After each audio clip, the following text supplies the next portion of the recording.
So the new MultiStrada Rally is designed to be more off-road orientated and also more comfortable for long distance touring.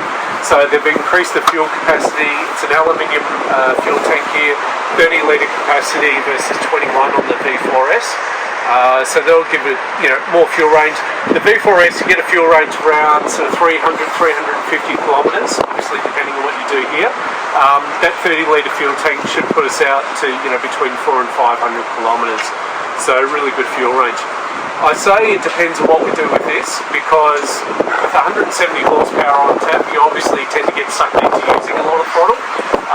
But I have again seen really good fuel economy numbers of sort of low 4 litres per 100 k's. So if you're disciplined, you can get good fuel economy out of it. But I tend to struggle with that. So it's horses for horses, or depends on how you go. So this bike does have a keyless ignition. That's the main ignition button up the front here. Press that one to turn the bike on. You can see the dash has got plenty of information on there. Really nice bright TFT display. I mentioned the keyless ignition. Key's living down here in the phone pocket at the moment. So that key we can put in our pocket, and as soon as we walk away from the bike, it's essentially locked and no one can steal it. There is a key, flip-out key there we use to open the fuel cap or to remove the rider and pull-in seat to access things under there. That phone pocket is waterproof, and it's also got a USB charging port in there.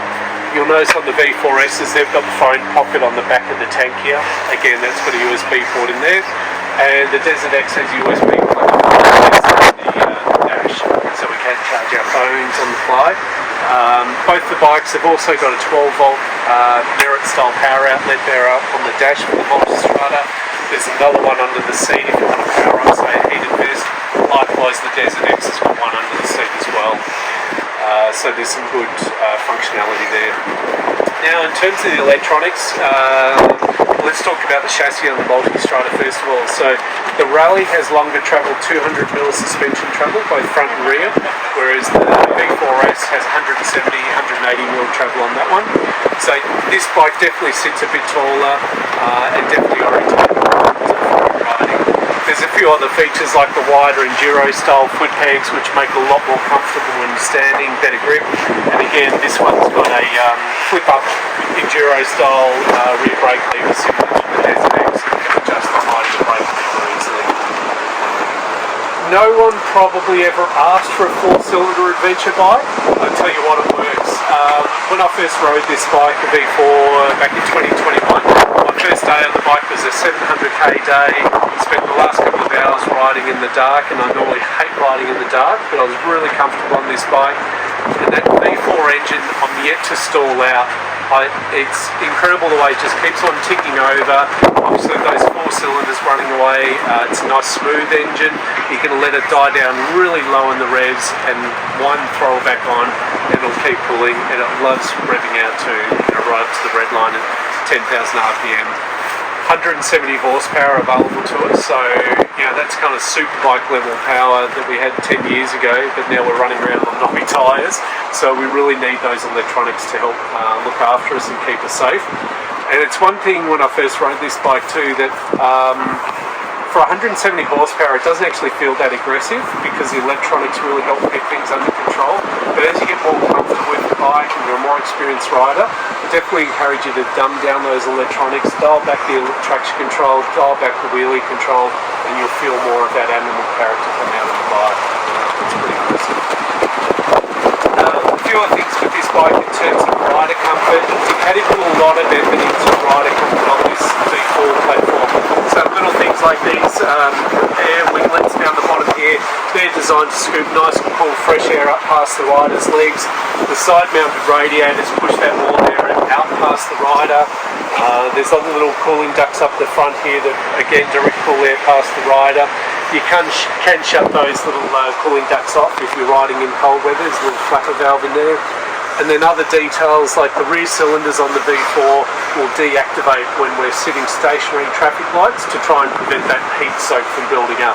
So those rear cylinders aren't firing when we're sitting still, so it makes it more comfortable in summer riding without that heat kind of building up. The Rally takes that a step further with that rear cylinder deactivation, that it's also when we're riding at low speed, those rear cylinders are deactivated as well. to help with fuel economy and that heat soaking in. So lots of clever little details there. In terms of ergonomics, certainly there's really good weather protection with the Rally.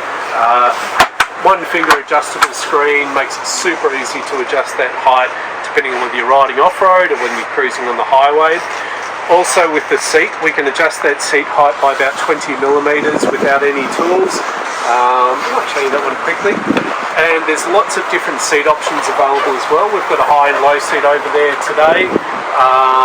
So lots of accessory options. So to pop the seat off, it's just a matter of putting the key in underneath the rider seat here at the back. And we will lift up the passenger seat at the angle number right. So passenger seat, there's the 12 volt power outlet under there that I mentioned. A tubeless tyre repair kit lives in there as well. And then to remove the rider seat, all we do is quarter turn on those little fasteners there and the seat can lift off. We can get heated seat options available depending on how you spec the bike.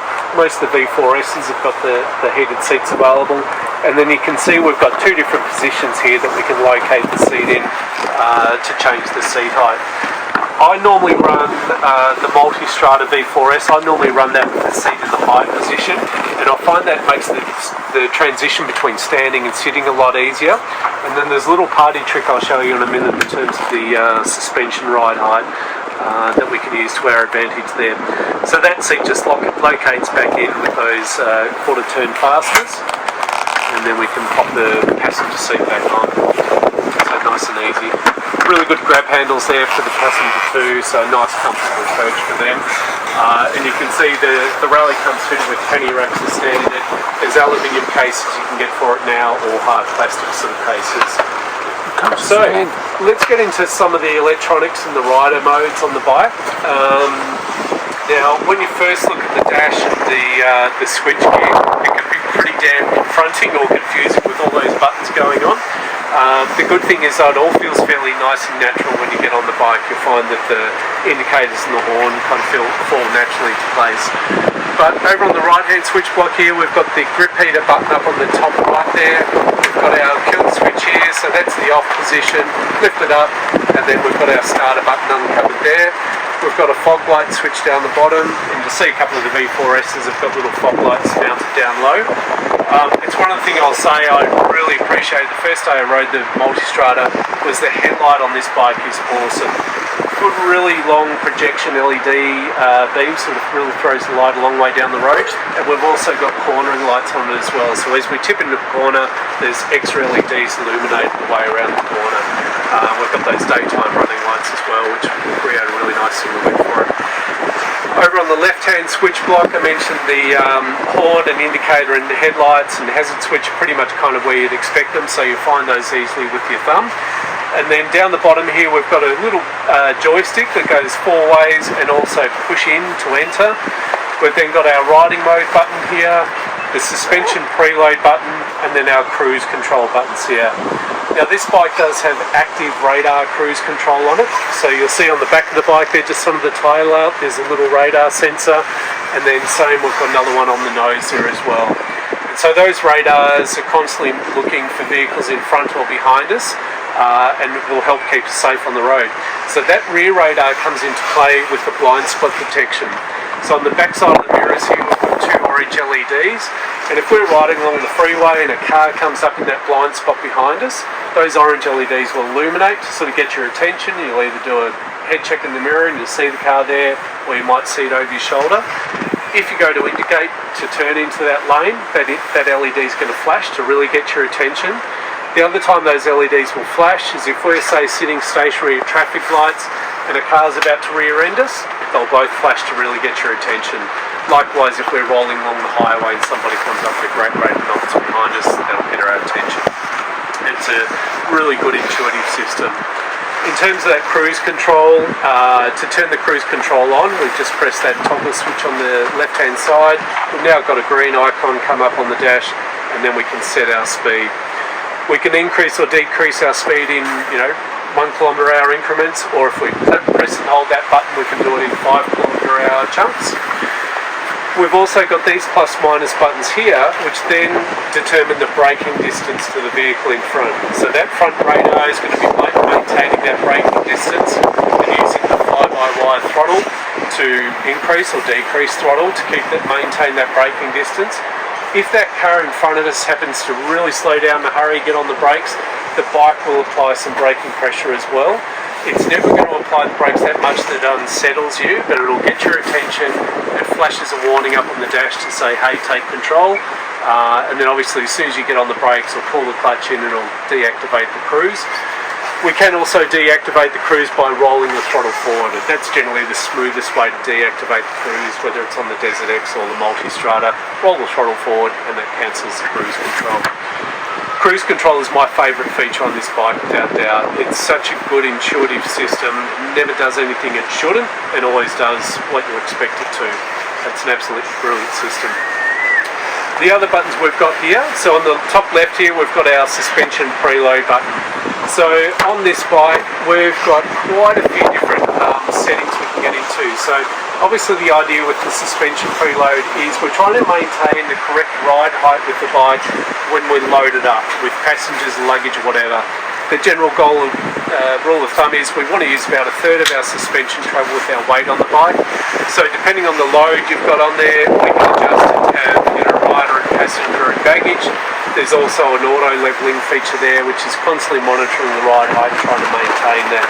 But say, if I'm riding off-road, then I might select that Rider Pro mode, where this one is designed to be one rider riding off-road, or this might be one rider riding on-road, and it'll slightly change the suspension preload to suit that mode.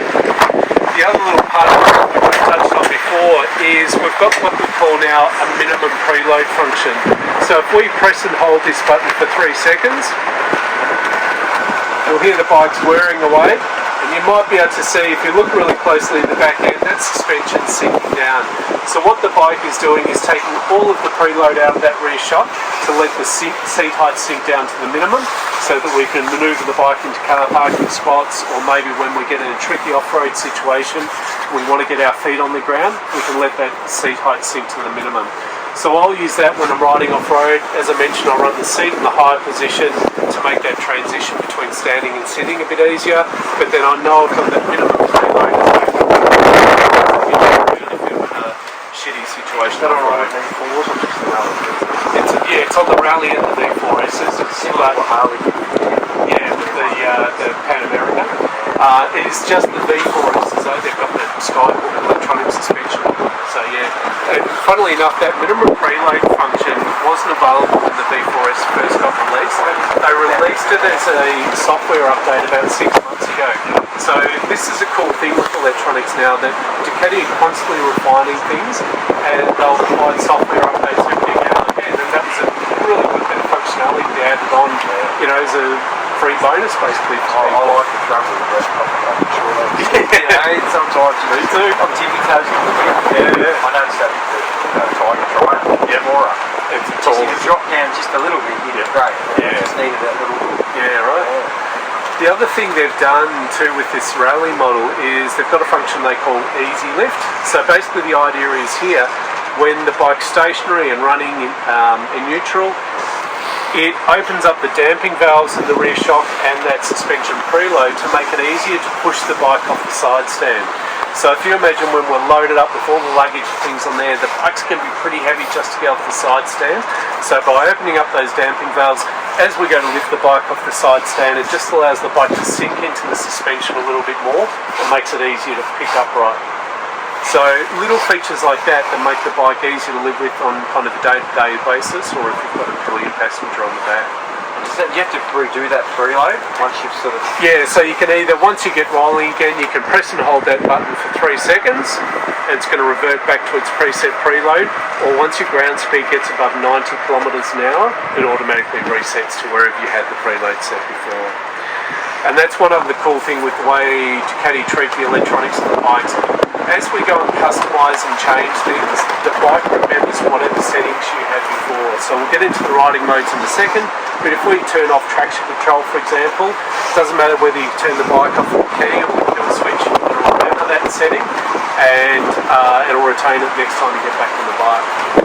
So talking about the riding modes, we'll jump into this now. So when we're riding along, we can press the mode button here, and then we've got the 4 riding modes to choose from.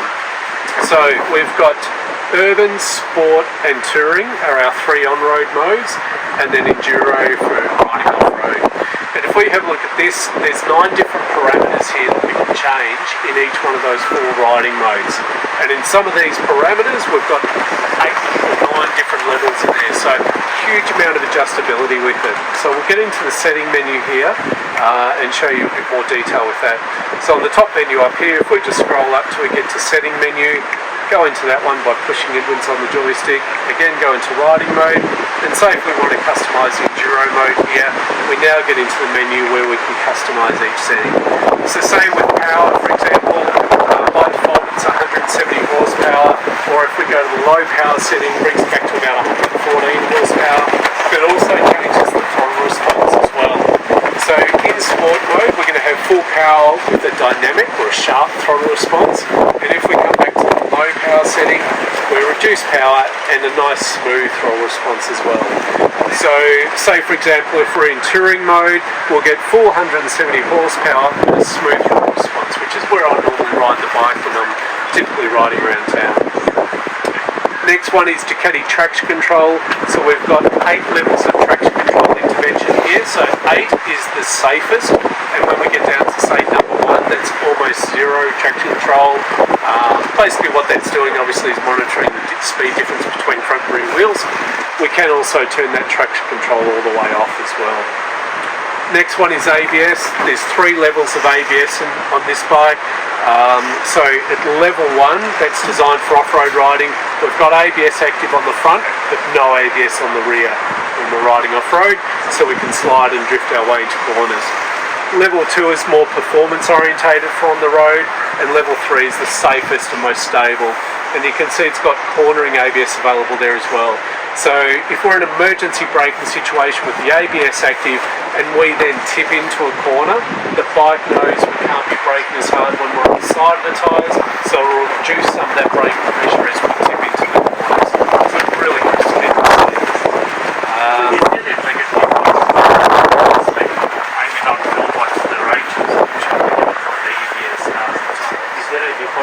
Yeah, 100%. So it's a good point that if we go into the modes here and start customising things, there's also an option here for default. So if ever we customise something, we get all confused, we can hit that default button and it resets everything back to the factory defaults. So that's the thing, if you're not as experienced or knowledgeable about what all these modes should do, the default Ducati modes, I say, are very safe. They like to wear on the side of caution. But if you're a more experienced rider, for example, for me when I'm riding in sport mode, I turn traction control down and wheelie control down because there's more potential available in that. So aside from ABS, we can also adjust wheelie control. So this is designed obviously to keep that front wheel in contact with the ground. It's not designed to help us maintain a balance point wheelie, it's just designed to keep our licence safe and keep that front wheel on the ground. We've also got now on the Rally and on the Desert X engine brake control. So we can adjust how much engine brake comes into play when we shut the throttle off and we close the throttle. So we've got 3 levels there. So, if we're riding with the passenger and luggage on the back of the bike, we might want maximum engine braking in that situation to help slow us down when we just close the throttle. Next one down is quick shift. So all of the Ducatis have quick shift on there, which means we don't need to use the clutch. Basically, once we get rolling, we can just hold that throttle in and just flick our way up through the gears, or shut the throttle and bang, bang, bang down through the gears, and the bike will sort everything out. We'll do rev matching to make those downshifts nice and smooth. If you've never ridden a bike with quick shift before, I don't know why you'd ever want to turn it off, but it's a little bit of a mind twist at first to get used to just keeping that throttle in and bang up through the gears. And you'll typically find quick shift works better the more aggressively we ride the bike. The harder we're riding, the smoother it is. If we're just kind of tootling around town, sometimes it's still better off using the clutch. They work better, much better when we're riding aggressively. We've also got suspension damping adjustment here, and we can adjust front and rear independently, and that'll control the damping, so how soft that suspension feels. And then as I mentioned earlier, we can also adjust the preload on that rear shock depending on the A couple of other hidden Easter eggs on this bike. The bike's also got a park brake on it. So basically if we're pulling up at a stop on a slope, we do a firm press of that lever, squeeze the lever all the way back to the bars, or push on the rear brake. It'll basically hold a park brake on for 3 minutes while we're sitting there. So we can be sitting on a slope, both feet planted on the ground, and the bike will hold the brake on for us. Then when we're ready to take off, we can either do a double pump on the lever and that'll deactivate the park brake, or as we ease the clutch out in first gear and accelerate away, that brake pressure will gradually come off so we can drive right nice and smoothly. I find that works really well off-road. If we're stuck on the side of a really snotty hill off-road, you pull that park brake on, you can have both feet planted on the ground, and when you're ready, you can load up the drivetrain against that brake and just ease away nice and smoothly. That's a really good little system. I think I've covered most of the party tricks almost. There's a few hidden things in there. But yeah, really good system. There's lots of